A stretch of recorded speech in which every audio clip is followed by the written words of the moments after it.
This is APYouthNet. Welcome to the APYouthNet talk show, where we look at key issues regarding youth employment in Asia and the Pacific. From the International Labour Organization, I'm Matthew Koniak.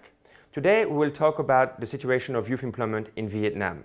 Vietnam has witnessed a very strong growth, GDP growth of over 7.2% in the last few years, but at the same time the youth unemployment situation remains very challenging. Young people don't always find the jobs that they want and that they feel they deserve, and they also miss the right connections or the right networks. To talk about all of this, I'm very happy to welcome to the show Ms. Thanh and Nguyen today. Thanh has launched a company a few years ago in 2011 called Alphabet, which is really the equivalent of LinkedIn for Vietnam. We have seen some of the previous interviews you gave to TV and other networks in the past, and in some of them you mentioned the fact that you enjoy working with young people, that they help you go faster and further. Can you elaborate a little bit on this? I mean, what is it that you find in young people that helps you go faster and bigger with your business? I think because they are young in the way they think, they are very risk taker, they are challenge lover. They don't mind hard work, and in a way they also very creative. So if you read about Gen Y today, we would call them like a special animal. They can multitask, they can do a lot of things, and I love being around them because I am the how to say the people who gain energy from other people. So when I plunge myself into a group of energy people, I feel younger. I'm more creative, and I get a lot of idea from them. But unfortunately, many employers, as you can see, they don't have the same view necessarily. And you, for a living, you deal, you discuss, you talk to headhunters and recruiters on a daily basis. Why is it that so many of them still, place young people last when in their hiring process? What qualities are they looking for that they can't seem to find with young people? And so, in turn, what can we tell young people that they could be doing to better prepare for the jobs they're looking for? Let me speak in specifically for Vietnam markets, and I've been talking to a lot of HR manager and recruiter, and we do also share about the youth in Vietnam. I think what we can is the obvious advantage of being the youth, as I say, is that they are compared to our age. You and I, we are a little bit like older generation. Yes. They are they are exposed to a lot more knowledge. So in a way, they are more rounded. They have a lot of information. They are also have a better communication. For example, especially in Vietnam, English they are a lot better. Let's say 10 years ago, they are also more confident in expressing themselves, show their idea and communicate. So there's a lot of advantage there. However, I've been hearing from a lot of hiring managers from big company, because we're working a lot with like top company in Vietnam. When they do their management training, the top of mind still like, I don't have enough talent that I'm looking for. So I think that reflects two facts. The first fact is, in general, I think in Vietnam's business is grow faster than the educational system can provide talent.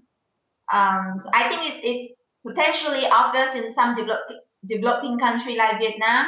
The other fact is that there haven't been enough career orientation session for the youth, so that they also unclear about what they want. So usually when they go in the interview with the hiring managers, very often they can talk.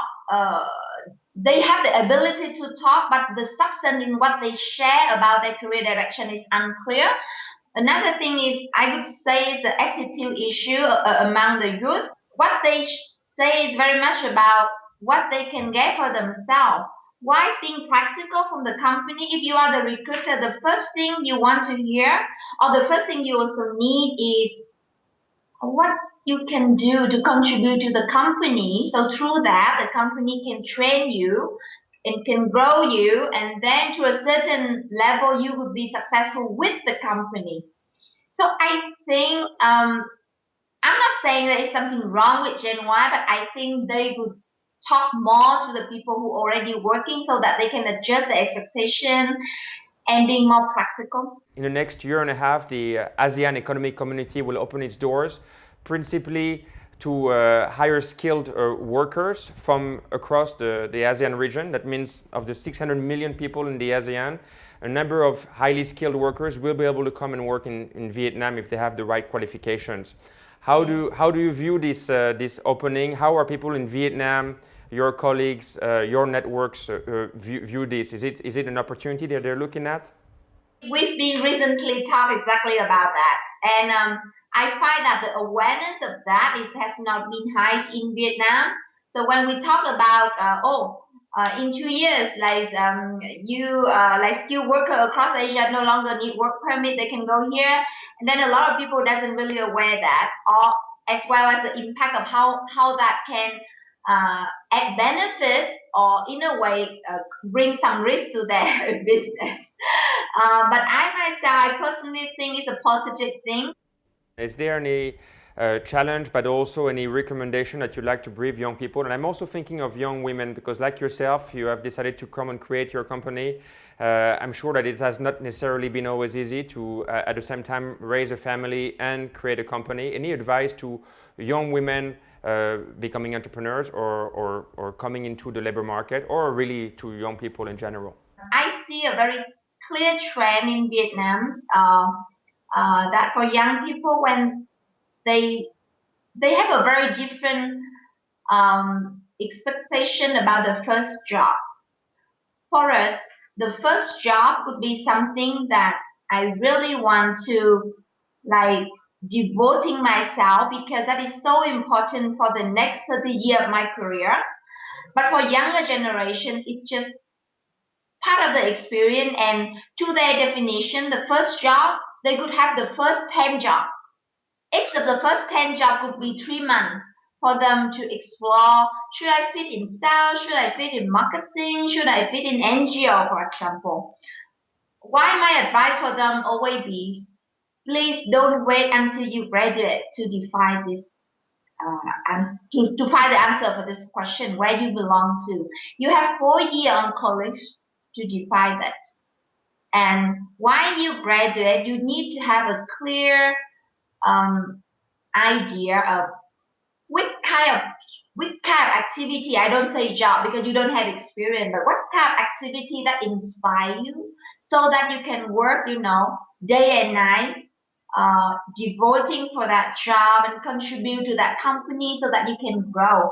And that's a nice message of wisdom and passion that you're bringing young people to end the show. So Thanh and Nguyen, thank you so much for joining us on the APYouthNet talk show today. And please welcome all of your members, the 120,000 of them, as well as your friends and colleagues, to come and join us on the APYouthNet at apyouthnet.ilo.org. From Bangkok, see you next time. Goodbye. This has been an APYouthNet production.